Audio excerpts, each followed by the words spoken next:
Over the past 2 months, I've read the book called Void. It's a very good book, I recommend. This book starts off with a brother named Wraith flying through the levels of London. Note, this is taking in the future around 2133.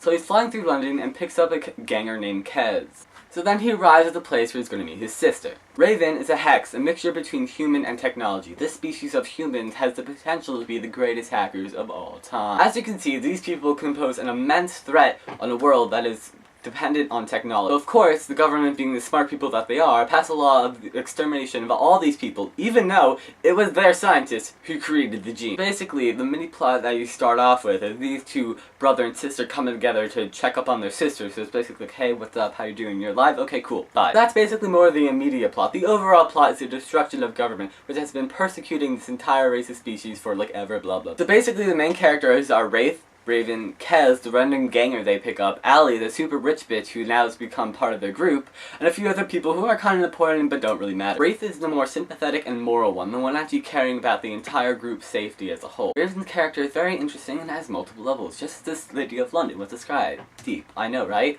She has become very independent due to the fact that she's always on the run and alone because she's a hex, and if she's caught, she's dead. Throughout the entire novel, it seems that she has this thick shell of emotionlessness, caring only for herself and her well-being, and the rest of the group has to figure it out on her own. But the reader, and eventually the rest of the members of her group, see that she's really caring, and actually one of her greatest worries is letting them down. She wants to be enough for everyone, and is scared of fate. Kez is the character that gives you the more innocent view, the view almost like a child. Also, him being a ganger is the view of reality, or the rough way of life. Allie is the character taken from high class, down into the depth society where she sees what it's like not to be the rich kid and living high up in the city. She also poses a jealous view with Raven. Her and Raven have the same ability, the hex ability, but Raven's is much more stronger and developed than her. But she also realizes how hard it must be on Raven for the only one to possess that much skill, and in having no one else equal to her level, basically no one else who could be. Allie slowly becomes more fair and loving, seeing the struggle in other people, especially in Raven. The most potent theme in this book is society's dependence on technology. Our world is not yet ordering food straight from a machine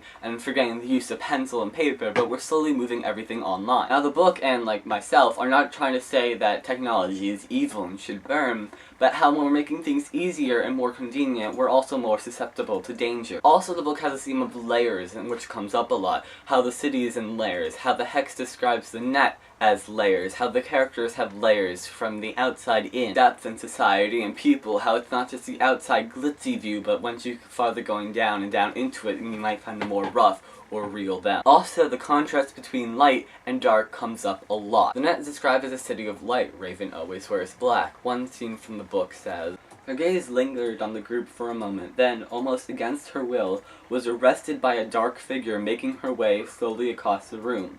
Alone in this glittering company, she wore black, and against her pale skin and onyx hair, it made her look as if she had no color to her at all. Other heads were turning, and Avalon realized how much blackness would inevitably catch the eye in a room full of light. And in the end of the book, Raven finally expresses her light. So there are many conflicts in the book. Conflicts between Wraith and Raven, brother and sister, of course. Conflicts between each member in this little group, and then slowly into the bigger group they start to join. Conflicts just between regular people. Conflicts between them and the government over this extermination law. Conflicts within themselves about who they are and what they want to be and what they want to do. A lot of the conflict is with Raven and beneath her and what she wants to do. Is she just abandon these people and abandon the cause because she's perfectly fine being able to live on her own, or does she help with it and help get these laws exterminated? Battling inside of her meaning, her purpose. So this book connects to most of the dystopian types of books, like Hunger Games and Divergent. It's a cliche overthrow of the old government, which in some ways is abusing their people, therefore an injustice and needs to be stopped. So, greatly, one of the two main things in here is the dependence on technology and the contrast between dark and light. As our society continues to grow and grow, a lot of it is being used with technology, making things more accurate, storing things online, so we have them forever, which is all great and all, but then when someone comes along or something is created that has the potential to completely destroy it, we're at the hands and the whim of what they want. Something I found really interesting in the book is about how many times it talks about the contrast between light and dark. Like, actually, no joke, every single scene is described how either A, Raven is wearing some completely pitch black outfit, or B, how light the room is. I feel like what's really important is how you need one to see the other. So if there's no light, there's nothing going to be dark because there's nothing to compare it to. Just as one of the 3 parts in the book is called shadows, and then if you think back to it, there's no shadow unless there's light. The contrast between light and dark comes up a lot. And just one more comment about the conflict within yourself about finding like true meaning or what you're supposed to do.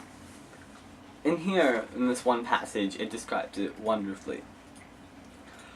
"I never thought it would end this way," Kez said quietly, "that we lose Raven to gain the world." "Don't think of her as a loss," Cloud replied. "She wouldn't have thought of it this way."